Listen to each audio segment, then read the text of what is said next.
My name is Claire Wren, and for years my family treated me like a useful shadow. I was the daughter who fixed problems, balanced numbers, and swallowed insults with a smile while my older brother Noah was praised for his ambition, and my younger brother Seth was forgiven for his charm. Our Christmas dinners were always staged like board meetings in velvet, polished silver, crystal glasses, staff in black and white, and my father at the head of the table as if the house itself answered to him. Wren Machinery began as a small shop, and my father, Daniel Wren, turned it into a family empire. That Christmas I arrived early, snow melting off my coat as I stepped into the dining room. Noah was by the fireplace, telling a story to Seth, who laughed before the joke landed. Noah lifted his glass when he saw me. "Still working late, Claire? We hardly notice you at the company." Seth grinned. "That's because Dad and I keep the real engine running."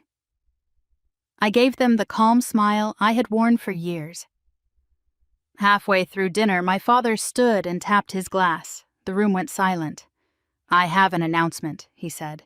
"After 40 years, I've sold Wren Machinery." Forks paused in midair. My mother went still. Noah laughed and Seth clapped once. Dad went on, savoring every stare. "The deal is worth $50 million. I've set aside money for your mother and me, and the rest goes to a foundation.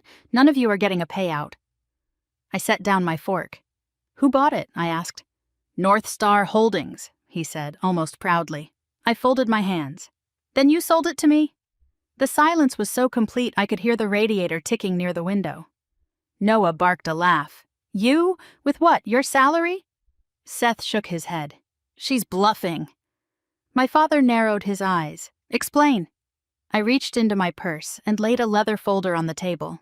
Inside were the signed transfer papers, board approvals, and merger confirmations. At the top of the last page, in black type, was my name, Claire Wren, Chief Executive Officer of North Star Holdings. My father read it once, then twice. "How?" 10 years ago, I said. I stopped waiting for permission. I remembered being 25 and carrying him a plan to modernize production, trim waste, and expand into new markets. He skimmed it before sliding it back. "These are good ideas," he said, "but this business needs real experience, not theory."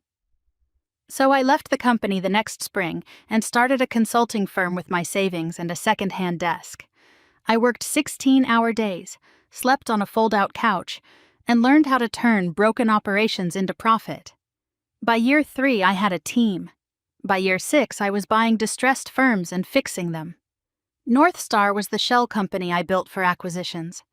When Wren Machinery began bleeding money from bad leadership, vanity projects, and expensive mistakes, I bought it through intermediaries my father never bothered to investigate. Dad stared at me for a long moment, then asked quietly, "You planned this?"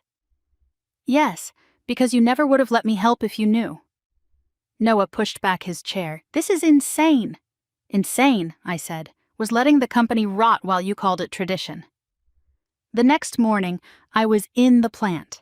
I told the supervisors there would be no layoffs that day, but there would be audits, maintenance reviews, and performance standards. Safety first, then quality, then delivery. At noon, on a loading dock platform, I told 200 employees the same thing. Paychecks would continue, overtime would be fair, and every vanity project was finished. The room was quiet at first, then careful, then hopeful. One machinist asked whether I was different from the rest of my family. I said, "I'm the one who has to live with the results." Noah and Seth tried to corner me after the meeting, but I handed them each a severance and review packet. Noah could stay only if he accepted a 90-day probation and an audit of every project he touched. Seth was offered the same, minus his consulting perks. Seth chose to walk.